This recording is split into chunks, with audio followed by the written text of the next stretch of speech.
Hey guys, buckle up for another brand new episode of Below the Iceberg, the one and only podcast where we talk to real life 2 Comma Club winners. Whether you're a small business owner, an entrepreneur, a wannabe entrepreneur, or you've been in business for a while, you're sure to pick up some tidbits of actionable advice from our $1 million guests. Now, if you're new around here and you don't know what a 2 Comma Club winner is, it is where they've built one funnel inside the ClickFunnels software and sold $1 million through just that one funnel, which is absolutely amazing. Now, in today's episode, I'm really excited to be talking to somebody from London, which is awesome. We don't get many people from the UK on the show. So today's guest is Stas, and he went from being a car parking attendant at Heathrow Airport to becoming a $1 million entrepreneur and achieving the 2 Comma Club in under 11 months, which is amazing. So let's dive in and find out what he does and all the unexpected things that have happened on his journey to the coveted $1 million funnel. Welcome, Stas, to Below the Iceberg. Thank you very much for having me. Awesome. I want to say a massive congratulations for getting a 2 Comma Club award. Thank you very much. Thank you. I can see it on your wall. It's awesome. It's right there behind me. Constant reminder every day. Yeah. So what I like to do with my guests is I like to go check out their social media profiles, because this shows our listeners what is achievable with big followings and small followings. Yeah, it's a great idea. Okay, so this is what I discovered about you. Okay, Instagram, 863 followers. Oh, and if I get anything wrong, please do let me know. Will do. You've got 1.8 thousand friends on your Facebook profile. You have a Facebook group with 763 people in. Yeah. TikTok, 207 followers. Yeah. YouTube, 446 subscribers. Yeah. I didn't check Twitter. Are you on Twitter? Not really. I have a Twitter account, but I haven't used it in like a decade. So yeah. Okay. And LinkedIn. Are you on LinkedIn? I am on LinkedIn. Yeah, I think I've got like 600 or 700 connections. 500 plus. That's all you need to know, right? Yeah. Okay. So do you want to tell our listeners exactly what it is that you do?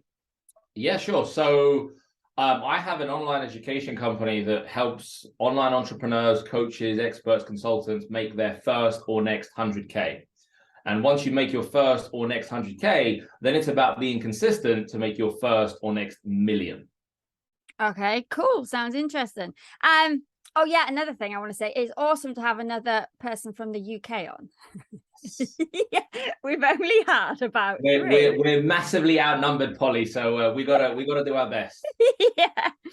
Okay, so when did you actually hit the $1 million in sales? So we hit that. So we did it. Firstly, we did it in 11 months. Once I finally pulled my finger out of what I was doing. That's awesome. We hit that in March of this year. All right. Okay. March of this year. So, and it only took you 11 months to get there. Correct. That is amazing. So was the 2 Comma Club a goal?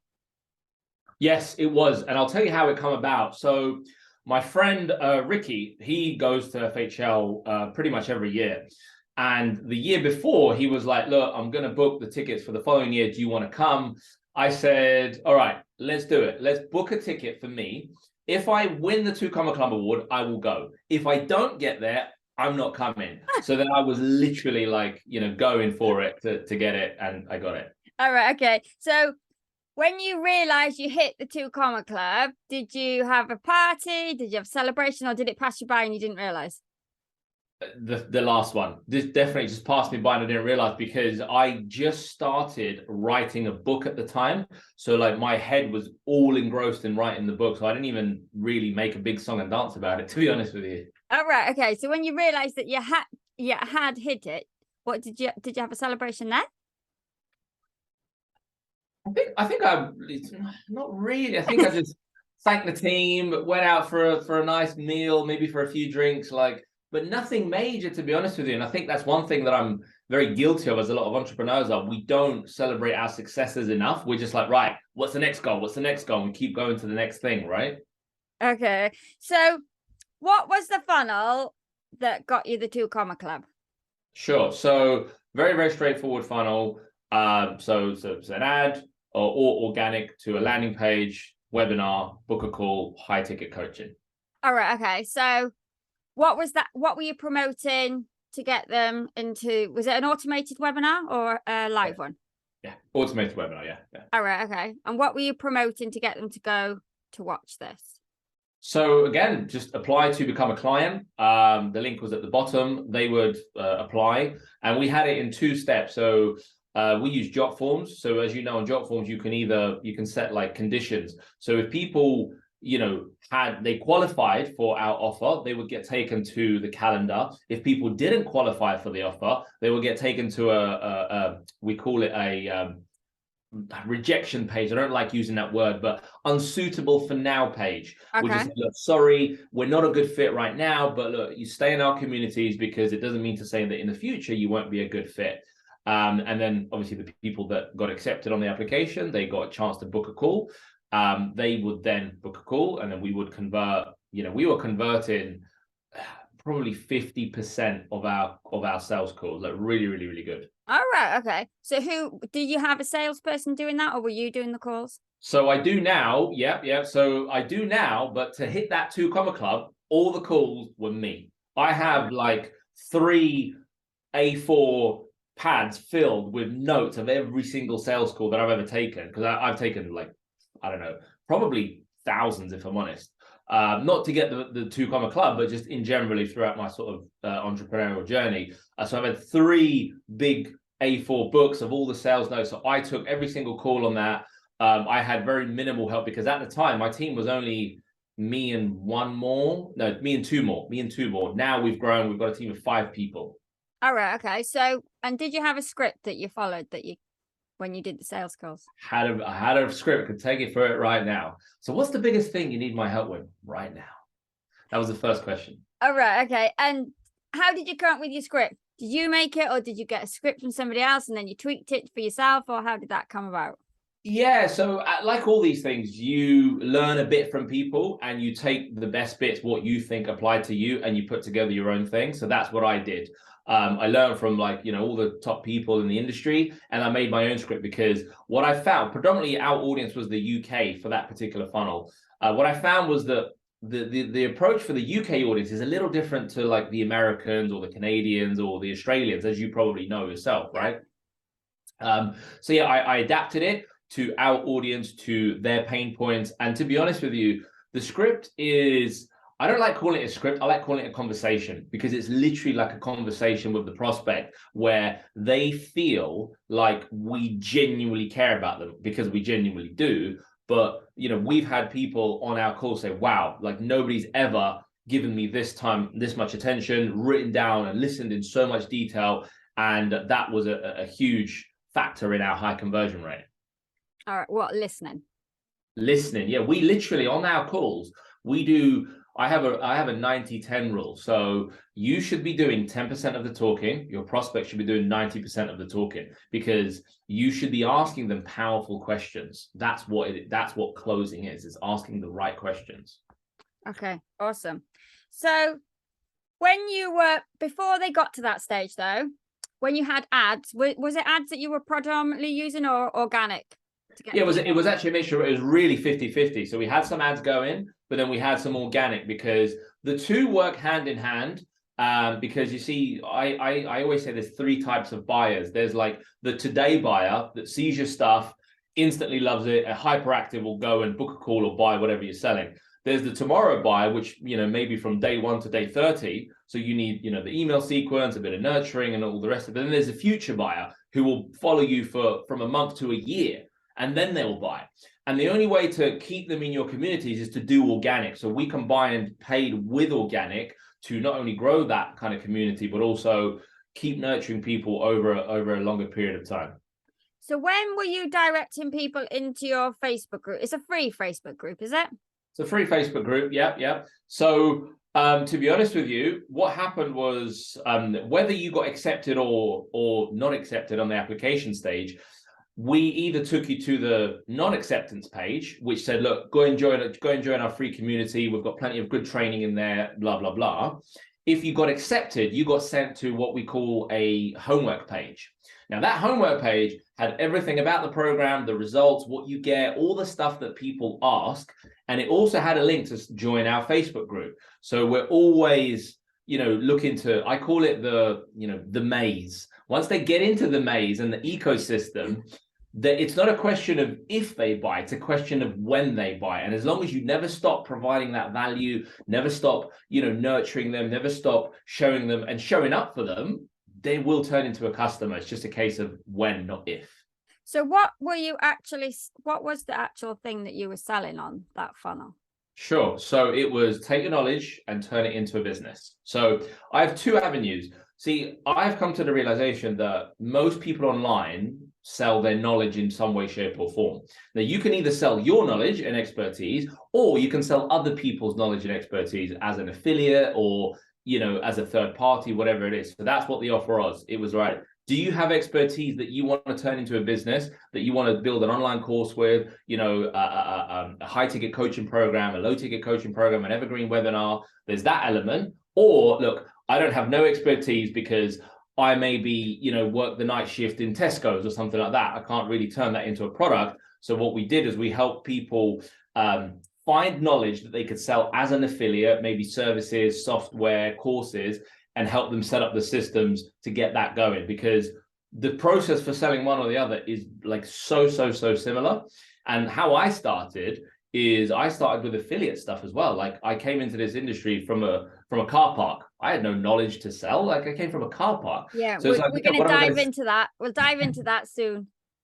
So I started with affiliate, and then once you kind of learn the skills, it's the natural route to a beginner.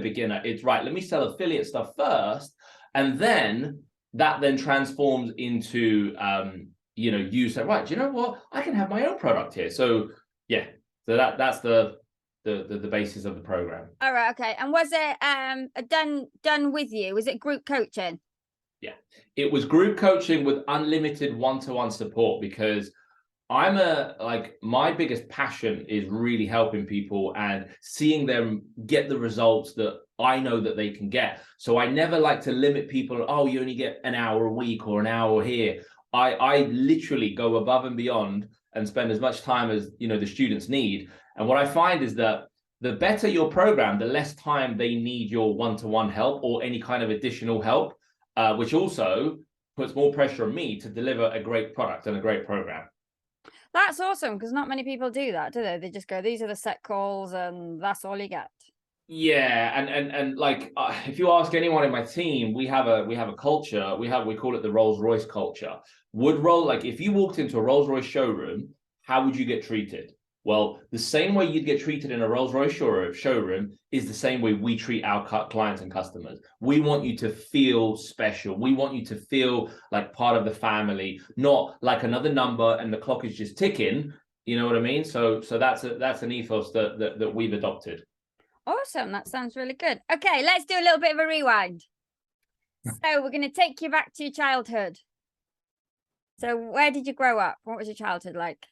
Sure. So I was actually, probably you guessed from my name, I was born in Russia. So I was born in Moscow. All right. Okay. In Russia. And then we moved to London when I was 6 years old. So I didn't actually speak a word of English. Oh, wow.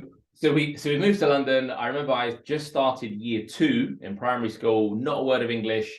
All I knew was yes, no, thank you. And I grew up in a place called Northolt in West London. If you know, probably don't know where that is. No. So grew up there, went to school there, pretty much grew up there. Then I was heavily into ice hockey. And right. I've always dreamed of becoming an ice hockey player. So like if you Google my name and you go to photos, you'll see a ton of hockey pictures. But then what happened was, so I moved to Canada. I started playing out there, like pursuing the dream. All right. Okay. When did you move there? How old were you? I was like 16, I think, at the time. Yeah. All right. Okay. 16. On your own? On my own. Yeah. I went to basically like an academy, sort of like a boarding school where we all lived like with 15 other guys in a house. We would train in the mornings, go to school, train in it after school, and yeah, all that kind of stuff. Wow. What was it? Just rewinding a little bit. What was it like? Can you remember moving here and not knowing English? I'll tell you one thing I remember.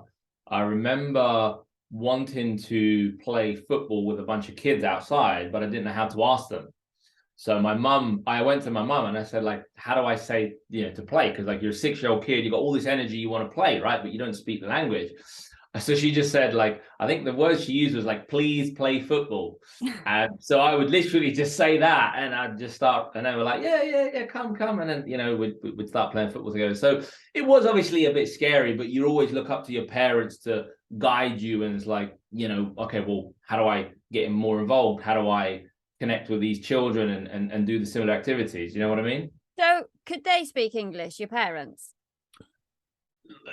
Just whatever they read in the translation. Oh, right. Okay. So what did they do for work when they moved here? So again, just like whatever they had to. I think for a while we were like on benefits, so like really, really poor, if you want to call it that. Then my dad started working, I think delivering pizza. My mum was like a cleaner, and then my dad had an electrical background. So then he finished his education and he became an electrician here. He became an electrician. So then obviously my mum kind of stopped working, was looking after me and my sister. So yeah, that's kind of how it all started. So what was the dream, what you wanted to be when you grew up? Hockey. I was mad. I was like, I literally, during school, I did not care about anything else apart from PE, because I thought, I'm going to be a professional hockey player, so I don't need math, science, English, all these other classes. So the only thing I ever got an A in is PE, because that's the only thing I really cared about. So yeah, growing up, I always wanted to be an ice hockey player. Like that was my dream. And I still love it. Like it's my true passion. Yeah. But I'll tell you in a minute. So how did you get the opportunity to go to Canada? Yeah, I was a very late starter in ice hockey, because it's so you got to learn to skate, right? It's fundamental. Most kids start when they're like 6, 7, 8 years old. I started when I was 12. Right. So I had to do so much catching up. Like I was skating at public sessions, trying to perfect my skills. I was rollerblading like outside our house on a road, trying to catch up. So I was always playing catch up, and then I used to go and train with like another men's team at the time, just trying to improve my skills. And eventually the way I caught up was I always was in rooms that I was not good enough to be in, which forced me to raise my level. And that's kind of how I caught up. And then obviously I got to a stage where I was good enough where, right, there's an opportunity. We went out to Canada with my dad, met the coach, met the team, and I was like, right, yeah, look, we have a space for you. Do you want to come? And then I ended up, just joining the team. Awesome. So how long were you there for? Not long, a year. Oh, right. Okay. What happened? So on the way home, I came back for a spring break, I remember. And on the way in London, me and my dad were talking like business or something like that. And he said, oh, you should read this book. I think it will be very interesting for you. That book was Rich Dad, Poor Dad. All right. Okay. Now, on the flight back, I started reading it. And I literally, I kid you not, like you can ask my friends who I played with, like one of my best friends now, he was playing out there with me. Like he's from the UK as well. He will tell you stories. I used to skip classes to hide in the library to read this book.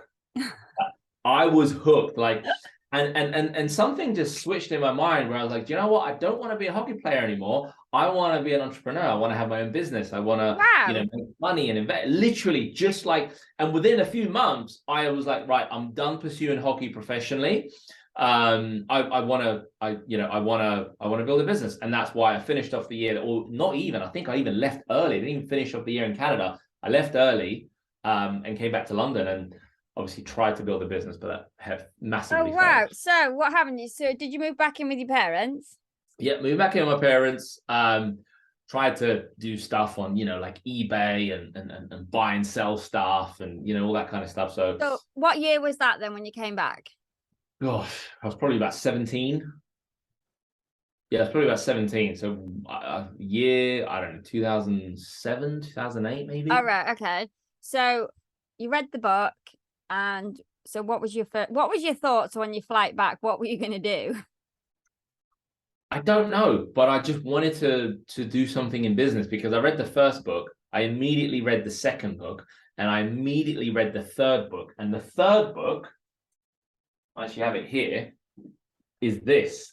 It's like really, really thick. So can you imagine like a 17-year-old reading this? I've got the second book here. This is the second one. These are the actual books that I read. And you know, I think obviously back then I think it was very different. Like the only thing that I knew how to was I started buying and selling cars. That's what I started doing. All right, okay. Yeah. So I would buy a car, you know, sell it, make a few £100, £500 profit, then buy a next one. And you know, I kind of scaled up in that. I would buy stuff, you know, at the market and sell it on eBay and make money from that as well. In fact, the selling on eBay got me a lifetime ban from PayPal because it started taking off. And yeah, that you know how PayPal can be very cutthroat with, oh, you've broken our terms and conditions, and yeah, that happened to me. So I have a lifetime ban on PayPal, so can't sell on there. Started selling cars. That was okay, but it wasn't really like a real business. It was always like wheeling and dealing, as you say. Right, okay. So never really had a real business. And I guess I got quite good at sales. Then I was like, right, I always wanted to, I can't remember if I saw a film or something. I always wanted to work in the city, wear nice sharp suits, you know, but I had no education. Like I left high school. I never went to college, never went to university. So I ended up going to work at a sales job in London. That lasted just over a year and a bit. And what then were you selling? So we were selling commodities. So it was a commodity. It was basically cold calling, commodity sales. That's basically what it was. All right, okay. Did you get any sales training from them? Yes, I got some amazing sales from the training from them. And I was always very good at memorizing all the scripts because it's all about, you know, scripts, overcoming objections, you know, multiple choice close, the Richard Branson close, the over the hill close. And I learned them so well that when I was on the phone with a prospect, if they threw an objection, I could just like, right, I'm going to use this objection script, or I'm going to use this, or I'm going to use that close. So I got really good at that. But what happened was that company shut down just after a year, about a year and a bit. That company shut down. So then I was left like, oh, right, now what? And that's when I ended up having to get a job at the car park. All right, okay. Purple parking. That's the one. At Heathrow, was it? That's the one. Yeah, yeah. So what did you do there? It's probably easier to tell you what I didn't do there. So I started, so firstly, my mum, one of my good friends from high school's mum worked there in the HR department.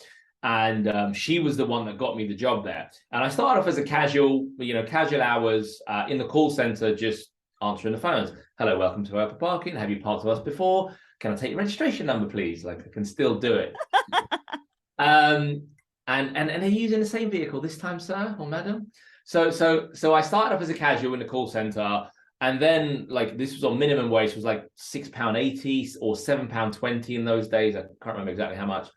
And I went to every department. So I did customer relations for people would complain about their damaged cars. I then did like the bus controlling because we had a park and ride operation where customers would drop their car off, get in the bus, go to the airport and come back. So I controlled the buses. I did key management because you can imagine there was like 10,000 cars on site. There's 10,000 keys. It's a big operation. So I did that. I then, after a few years, got made a supervisor, but that put me on shift. So I did a shift where it was 7 days on, 7 days, 7 days on, 3 days off, 7 days on, 4 days off. And I did that. And then after doing that, I got promoted eventually to a general manager.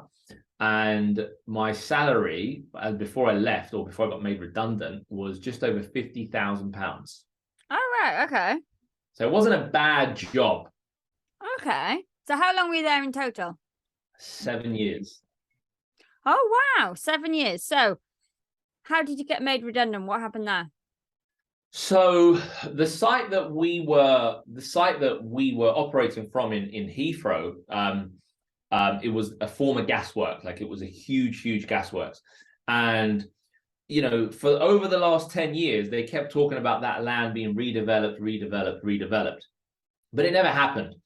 And like literally every year there was talks of jobs are going to be going because we're going to have to get smaller because there's not going to be enough space, blah, blah, blah. But this never happened. So it's kind of like, I'm sure if you have a job, there's waves of redundancies and then it doesn't happen. And then another year goes by, it doesn't happen. So I was like, yeah, whatever.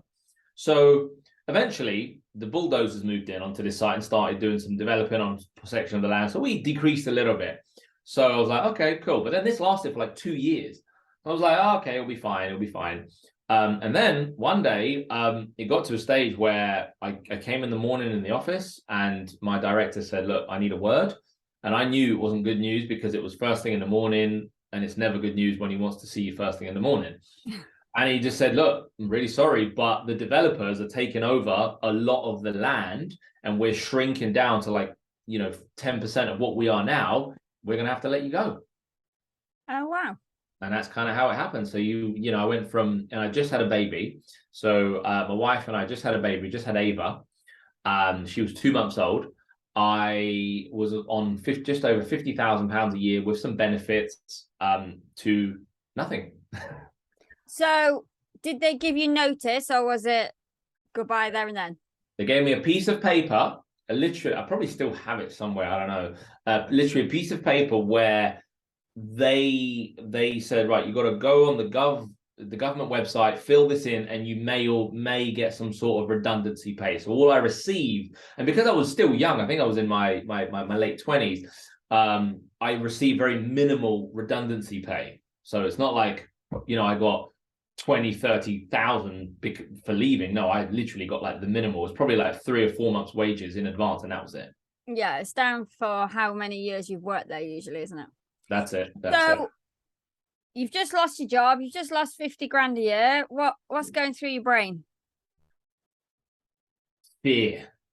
The biggest amount of fear and just pressure, right? Because, you're living on, outskirts of London. You've got all these bills to pay. You've got, a wife who's still on maternity. You've got a 2-year-old baby.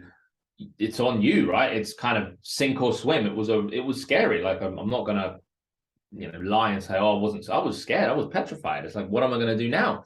But I knew that I made a decision because in that moment I realized one very, very key thing is that I thought I had a safe and secure job, and the harder I worked, the more secure my position was. And I believe that this is the lie that millions of people live under, thinking that their job is safe and secure. Yeah. And it's only when you run your own business, you realize how fragile things can really be. So I made a decision. I said, right, this company was in charge of my financial destiny for the last 7 years. I never want somebody else to be in control of my financial dependency. I was fully dependent on them for that paycheck every single month. And I guess it only really hit me when that paycheck got taken away. And so I looked for other jobs in a similar role, but they're all paying about half of what my job was paying. They were very generous, and I did work really hard. I did work really hard. I was always a hard worker. So I was like, right, well, I don't have much choice. Like, I need to make this digital marketing thing work. And a couple of years before that happened, I attended an internet marketing seminar, so, which taught me basic stuff about selling online and building websites and stuff like that. So I was always, like dabbling on the side, like most people, the usual story. Everyone has a job. They dream of leaving the job. They dabble on the side, but they don't actually do anything. That was me. Like that, I was that person. So when I got made redundant, I had no choice but to make the digital marketing stuff work.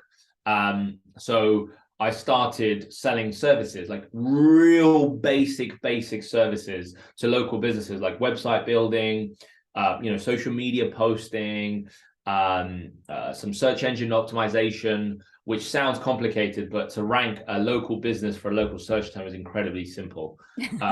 Yeah. So I started doing that. Okay. So how did you find some customers? I was the networking nerd. I was at every networking event. I joined every chamber of commerce, every business thing locally that was available, every Facebook group. I was in there, just seeing if there was anyone that needed my help. So just the flyers. When I went to business cards, not flyers. Every business networking event, I obviously go and give out your cars, like everyone says, which now is just the most ridiculous thing. But, I didn't know anything else. I was desperate. I was like, look, take my card, I can do this, I can do that. So that's kind of how and after a couple months, I landed a few clients, which was just about enough to cover the bills and everything. All right, okay. So continuous clients, were they, not just one-offs? It was a mixture of continuous and one-offs. All right, okay. So how long did that go on for then? How long did you do that? So that went on probably for about a year. And obviously, you get better at things. You take on projects that you're not qualified to do, and then you learn and figure out how to do it. And then eventually it got to a stage where I needed to hire freelancers because I couldn't cope with the amount of work that was coming in. So then I kind of scaled up into an agency model. Okay. And in between this time, by the way, my wife was made redundant as well. So she was on maternity, but she got a letter a few months after I was made redundant to say, that's it, no more. So that added even more pressure. So I had to give out even more business cards to get more clients. So it was a real kind of stressful time. And but I literally had no time to myself, no time for anything else, because my focus was on just to make some money. Like I was taking clients for £100, £200. Like I was like the cheapest marketer that you could find. That was me, because I was so desperate for any work. That lasted about a year. Then after a year, we kind of scaled into an agency. I had some freelancers working with me, all kind of remote people. And then I niched down specifically into chatbots, if you know. All right. Yeah. Okay. So how did you make that move? So I think it was 2018 maybe, when chatbots started to sort of take off a little bit. I think I saw somebody do a presentation at one of these business networking events about chatbots, and I thought, that looks quite cool. I like that. So I started researching the software company that that provided this software. There's a company called ManyChat, which some of you may have heard of. Now, ManyChat at the time had a really, really comprehensive free course. Because it was this new thing that not many people had heard of. They didn't know how to use it. So it was in ManyChat's interest to develop a program that taught people how to use it. So I studied that program for free, completed it. They then had a partner program where if you pass a couple of tests and demonstrate, some work on a few clients, that you could be made like an accredited partner of ManyChat, and they would put you on their agency listing. So I did that. I started using chatbots to, generate leads, to quiz funnels, to do spin the wheel games, and, add to messenger ads and things like that, which got really, really good results. But then what happened was a bunch of people started asking me, all right, what is this chatbot thing? You seem to be doing quite well. Like, can you show me how it's done? And then they started asking for my advice. And then that was the birth of my first ever, I guess, online program, when I created something called the Chatbot Academy, teaching local business owners and people that sell online how to use chatbots for their business. Okay, so how much did you sell that for? So that was $995. All right, okay. And was that just a course, or did you do it with them? Yeah, that was literally just an online program, because the only model I knew, so rewind probably a year before that, one of my clients was in the seminar industry, and I was writing email copy for him. So I would write email copy for him. So like, if you think of any marketing role, I've done them all as well. Like, it's a bit of a pattern. I end up doing everything before I get other people in. So I was doing email copy for him, and I remember writing this email copy for him, and then he would send it out, and one of his customers emailed back and says, I really like this copy. Who did it? So he put me and her in touch, and she said, look, can you show me how to do this? And I was like, yeah, I guess. I don't know. Like, I usually do this for people, but if you want me to show you, I guess. And I said, how much have you got allocated for this? She was like, £100. I was like, okay, done. So for £100, we got on the phone. I showed her how I wrote email copy, the structure and everything. And it took us half an hour. And I was like, wow, she just paid me £100 to hear a piece of advice from me. This is insane. So I started looking into the whole online learning, e-learning, online education, the online course model. And the only model I knew was like the online courses. So eventually, once I had something that was worth selling, which was, in my opinion, the chatbot thing, I turned that into a course. And literally that was just a bunch of videos. And there was maybe, I think, email support with that as usual, but that was it. All right, okay. And so you did that. Did you still have your clients at the same time then? Yep, still have my clients. Can't afford to give them out. So how did that evolve to the next stage then? So what happened was, once I built the course, and looking back in hindsight, I would have done it the other way around. I would have sold the course before I ever created it, but that's hindsight for you. Yeah. I locked myself away for probably about 6 to 8 weeks, recorded this course, bought this backdrop, cameras, lighting, everything, recorded it. And I was like, right, now I need to sell it. Gosh, Jesus, I've done all this hard work. Now I need to sell it. So I had a bit of an audience at the time of like business owners and, small time entrepreneurs. So I said, right, I'm going to do a webinar, show you how you can, use chatbots for business. And I remember thinking, right, I'm going to sell it for $9.95. Let's see what happens. And obviously I've been on many webinars in the past. I kind of knew how it worked, structured a presentation, made an offer in the end. And the first time round, I think I did about, I think it was about £16,000 in sales. All right. Well, on the first one? On the first time to sell that chatbot program. Well, that was awesome. How many people did you have on? Probably 40, 50, something like that.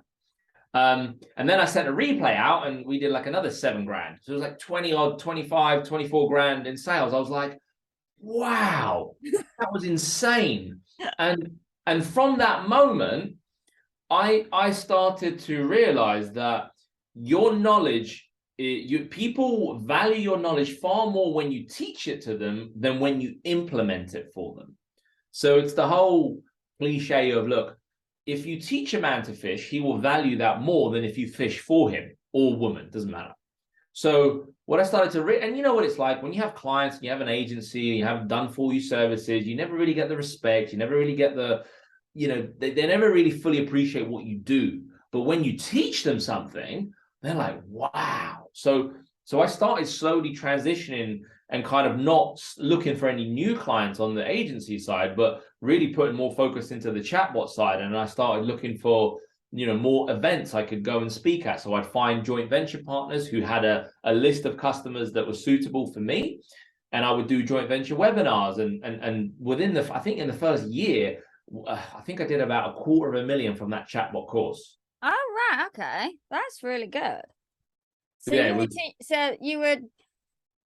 were you doing live events as well? Yes, the only live events that I did were like a webinar to sell the program. All right, okay. That was the only other live events that I did. But before that, so before the chatbot program as well, kind of skipping back and forth here, sorry. I had a live event called Live in a Day. Now, Live in a Day was a hands-on workshop in central London where it was a small room of 10 people who all wanted to learn how to set up a brand new online business. So I would take them through registering a domain name, setting up web hosting, getting WordPress up, putting their buy now buttons in there, adding a product. And I was charging £400 a person, and that would sell out every month. Like that was another live event that I used to do alongside the chatbot stuff. It would sell out every month. So I'd have 10 people, so that's $4,000 in one single day, teaching beginner entrepreneurs how to get started. And how were you promoting that? Same way the chatbot. So I started very quickly building an email list because I had offered my speaking services. I call it speaking so because I'm not a speaker. I mean, yeah, now I'm very comfortable on stage and all the rest of it. Back then, I just needed to get my face out there to grow an audience. So I would say, look, I'll come, I'll speak for free, I'll do whatever you want, I'll make the tea, I'll do this and I'll do that. And it was for that seminar client that he said, all right, well, why don't you come speak on Twitter? Okay, know nothing about Twitter. But then like that got my foot in the door. He then told other people, and I kind of slowly started to appear on stages doing some keynotes and stuff like that. So people would look me up, they'd opt in, and I'd slowly start building a bit of an email list and a bit of a following. Like, I'm talking very small, by the way, like very small. And those people would, I would send an email, I'd put a post out, say, right, who wants to learn how to set up a business in a day? And it was honestly, I think it was probably for a beginner entrepreneur, I think it's probably the best offer that you can make. Like, if you want to start a business live in a day, like, you'll be live in a day. Like, it's genius. So when did you discover ClickFunnels? Oh gosh, it was years after. I think I first heard of ClickFunnels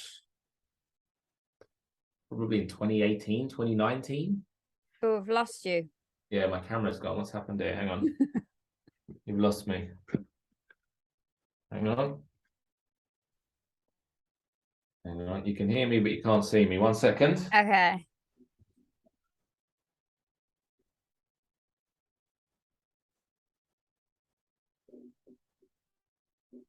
Oh, I'm back in the room. Yay. Awesome. Yeah. So when did you discover ClickFunnels? So I'd heard of ClickFunnels, I think a couple of years into this, but I never used it because I couldn't afford it, if I'm honest. Like, I thought $100 was a lot. So I used to use something called Lead Pages. Do you remember Lead Pages? Yep.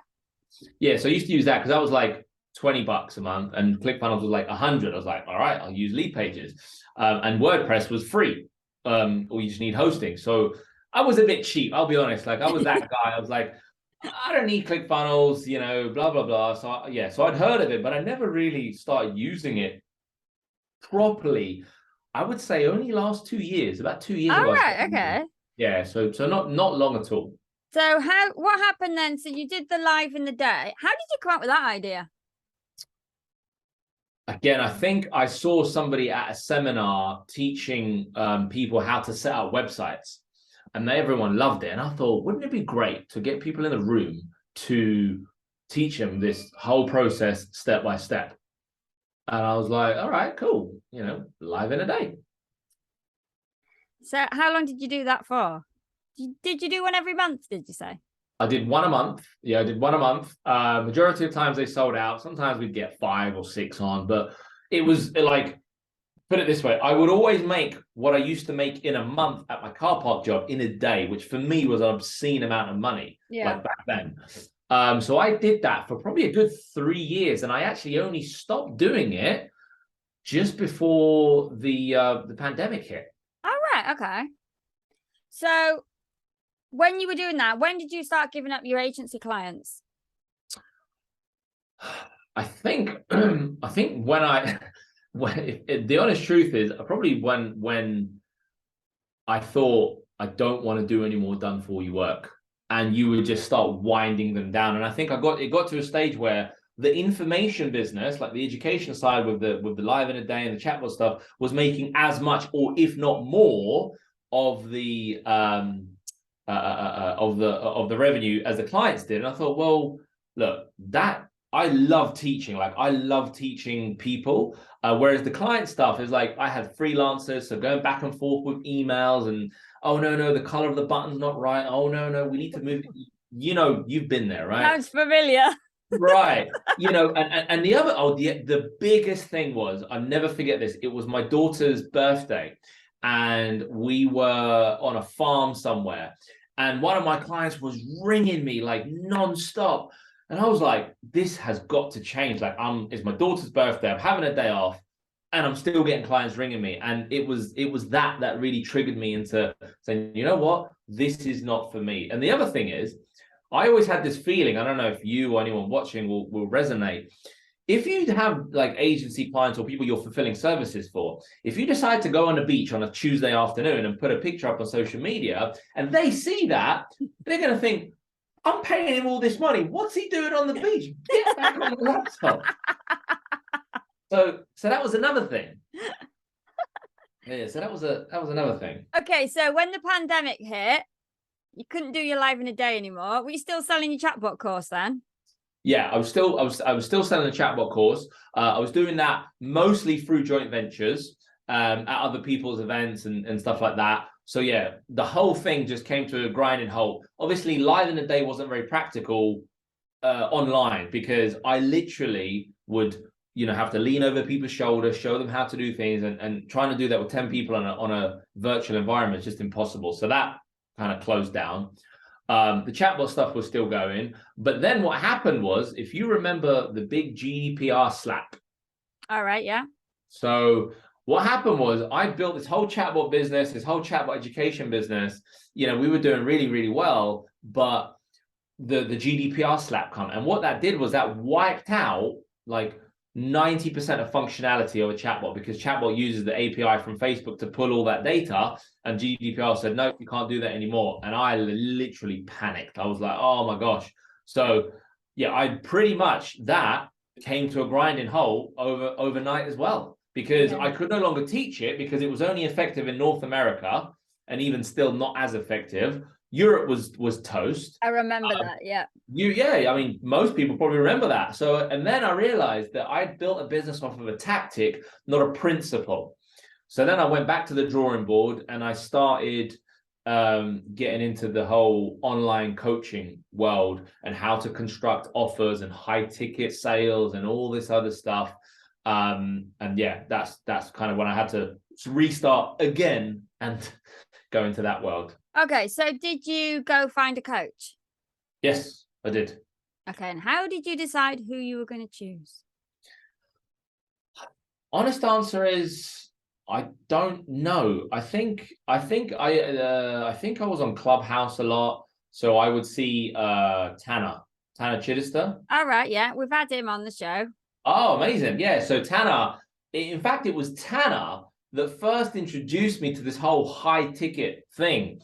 And I remember I was on a sales call with his brother. He'll probably remember this if you ask him. I said, look, I want to make £100,000 a month, because at the time I was investing like a big 5-figure sum, which for me was a lot of money. Yeah. But I wanted to make this work. And within, I think the program was like 4 months. I think within 4 months I'd hit, in fact, there you go. I had hit 100K in 30 days. All right, okay. Was it the elite? Was it Elite CEO? Is that one? That's the one. Awesome. That's the one. So that's how I got into this world, and then that taught me the whole messaging and DMs and all this stuff, and getting people to book a call, rather than, because before I was always the expert of selling from a webinar, selling from a sales page. I never really even had the thought of, get people to book a call. And that's where it opened up that whole book a call, high ticket coaching opportunity. All right. Okay. So did they teach you then on creating a new offer? Yes. Okay. So is that the offer that you're selling now, or is that a different one? No, it's evolved like many times since then, but they introduced me to this whole thing of high ticket offers, how to create an offer, how to deliver an offer, how to, generate leads and book calls using organic messenger DMs and stuff like that, shout outs, that whole model. Okay. Did you try the shout outs? He talks a lot about shout outs when I spoke to him. Yeah, I did. It's good. It's good. Once you find it's a little bit like running ads, and you find that audience that just hits. Shout outs are very similar. Once you find those accounts that just hit and you gain loads of new followers, it's really, really good. Really, really profitable. Awesome. So what happened then? So you started that program. Yeah.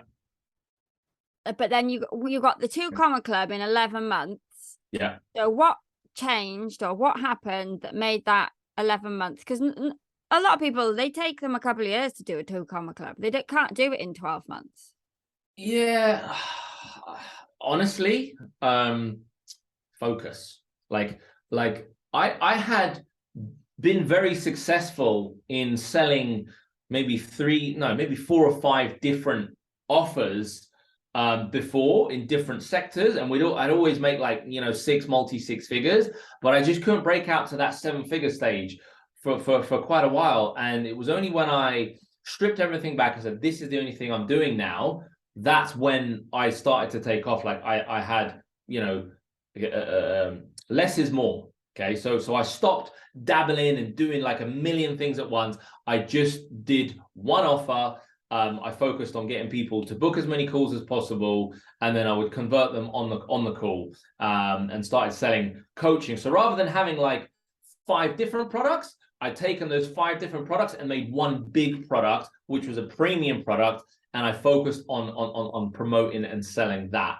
Yeah, and that's really what kind of took off for me, because I think a lot of times people have all these little pieces, but they want everything to be in one place. So that's what that's what I did for them, hopefully. Well, obviously, because the results prove themselves. And who was your target audience for that new offer then? So that was, again, it was anyone that wanted to sell digital products online. In fact, the program was called Digital Business Coaching.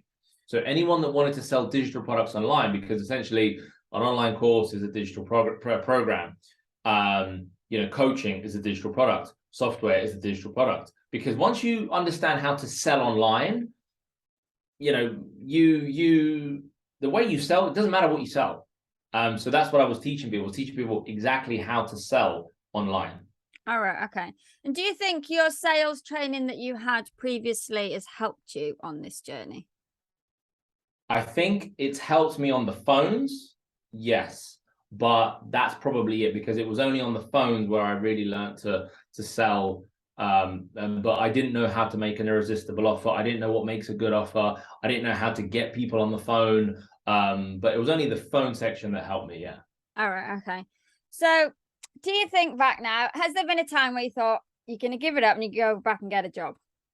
Oh, no, absolutely not. No, never? Never.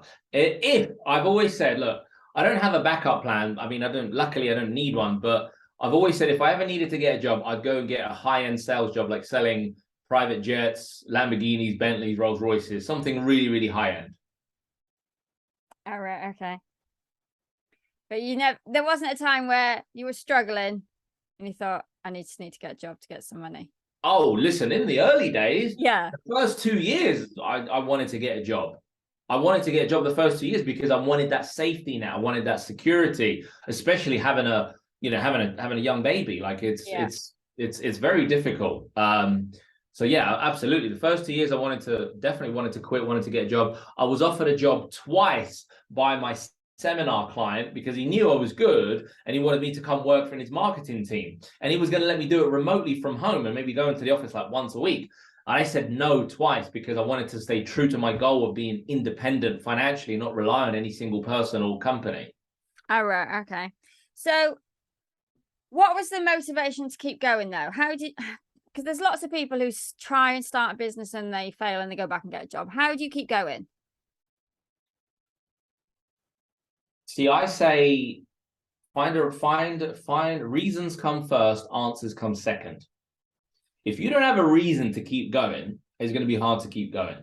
My reason was I had, people to feed. I had bills to pay. So I had to find the answers. But if you have no reason to make the money you want, then it's going to be difficult unless you're super self-driven and you're like an Elon Musk type character. But what I've realized over the years as well is that, like, the way we got the 2 Comma Club and everything, I promise you, I worked a lot less on the business to get that, and I worked a lot more on myself.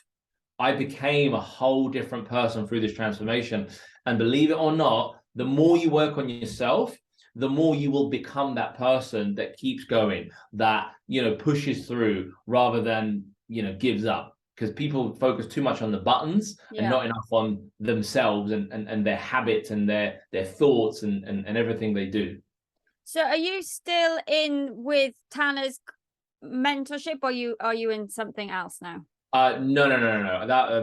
It's been about over a year now since I've kind of graduated from that. So no. I'm actually in no one's mentorship at the minute. Okay. I'm looking for my next big investment. I always make like a significant investment in myself once a year, commit to the program, and then keep moving on. All right, okay, but you haven't found them yet. Haven't found one yet because I'm just want to get the book published. That's all right. Okay, so what's the book? The book is Knowledge Worth Millions. That's the name, and it's going to be called Knowledge Worth Millions: How to Build a 7-Figure Online Business. And I've literally just today finished the last chapter. So I'm editing out everything. I've got an editor to look at it, and Awesome. we're going to print in 2 weeks' time.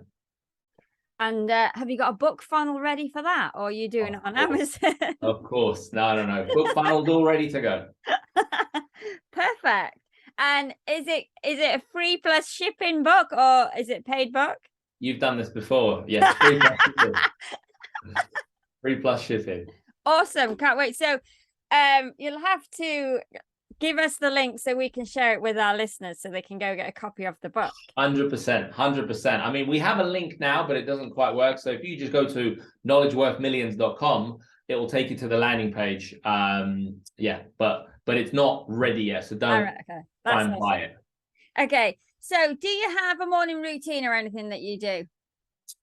No, I'll be honest, because I have 2 kids now. So I have a 5-year-old and a 3-year-old, and I used to beat myself up about not having a routine and this, that, and the other. But the truth is, your routine is so like depending on your kids. And I want to see my kids in the morning. I don't know if they're going to wake up at 6 or 7 or 8. So no, I'll be honest, not really. The only thing I do is I have a glass of water, and that's about it. I have a cup of coffee, and I usually just get straight to work. All right. Okay. So what's your focus for the next 12 months?